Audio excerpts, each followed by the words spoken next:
Education ফ্যামিলির পক্ষ থেকে তোমাদের সকলকে শুভেচ্ছা এবং স্বাগতম।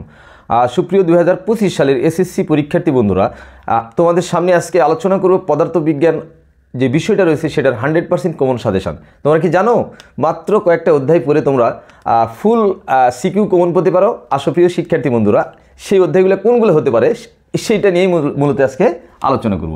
যে এসএসসি 2025-এর বন্ধুরা পদার্থবিজ্ঞান 100% কমন সাজেশন, অল্প কয়েকটা অধ্যায়, মাত্র অল্প কয়েকটা অধ্যায়। তোমরা আসলে শুনে অবাক লাগবে যে এই মাত্রই কয়েকটা অধ্যায় পড়ে কি ফিজিক্সে ফুল মার্কস কমন পাওয়া যায়? হ্যাঁ, চলো প্রিয় শিক্ষার্থী বন্ধুরা সেটা দেখে নিব। যাদের প্রিপারেশান, মনে করো যাদের প্রিপারেশানটা একেবারে দুর্বল, যারা এখনও প্রিপারেশন নিতে পারোনি, তাদের জন্য কিন্তু খুবই অল্প কিছু সাজেশান দেবো যেখান থেকে 100% কোশ্চেন তোমরা কমন পাবে।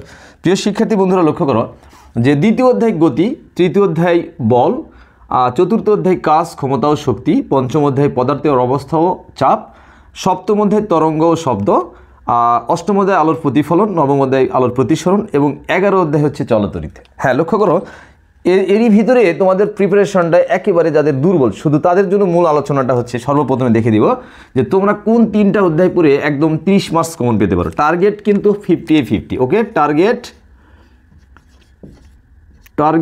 50, অর্থাৎ 50 নম্বরের লক্ষ্যমাত্রা।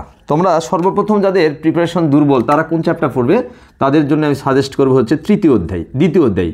শিওর 100% একটি কোশ্চেন তুমি কোন পাবেই। দ্বিতীয় অধ্যায় তোমরা পড়ে নিবে।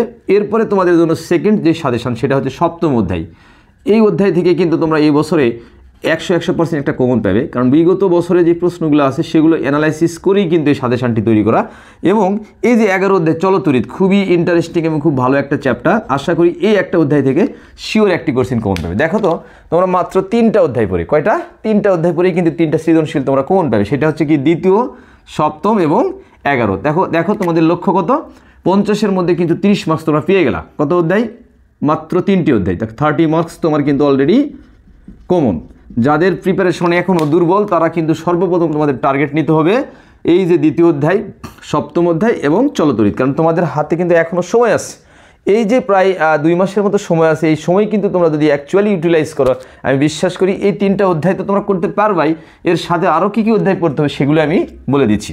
তাহলে ফার্স্টলি তোমাদের টার্গেট হচ্ছে দ্বিতীয়, সপ্তম এবং 11 অধ্যায়। প্রিয় শিক্ষার্থী বন্ধুরা লক্ষ্য করো, এরপরে কোন অধ্যায়টা তোমরা পড়বে তোমাদেরকে আমি সাজেস্ট করব যে এই 3টা অধ্যায় তোমরা প্রথমে তোমাদের টার্গেট হচ্ছে 7 ডেজ চ্যালেঞ্জ, অর্থাৎ 7 দিন অথবা 10 দিনের ভিতরে তোমরা এই 3টা অধ্যায় কমপ্লিট করবে একদম ক্লিয়ারলিভাবে।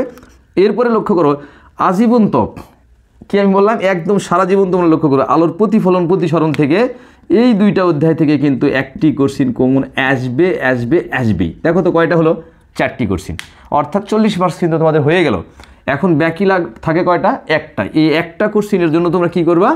একটা প্রশ্নের জন্য তোমরা চাইলে কিন্তু চতুর্থ অধ্যায় পড়তে পারো। এই যে চতুর্থ অধ্যায় থেকেও একটি কোশ্চেন কিন্তু এই বছর 2025-এ কমন আসবেই। ওকে, আমার কিন্তু 5টা প্রশ্ন কমন। তাহলে কোন কোন অধ্যায় পড়বা তোমরা? দ্বিতীয়, চতুর্থ, সপ্তম, অষ্টম, নবম এবং 11।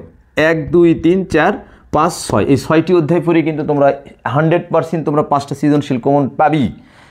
মানে এটা বলার অপেক্ষা থাকে না যে বিগত বছরে যত প্রশ্ন আমরা অ্যানালাইসিস করছি এই প্রশ্নের আলোকে কিন্তু বলা যে এই কয়টা অধ্যায় পড়লেই তুমি কিন্তু 50 মার্কস পেতে পারো মানে কি পাবি আর কি।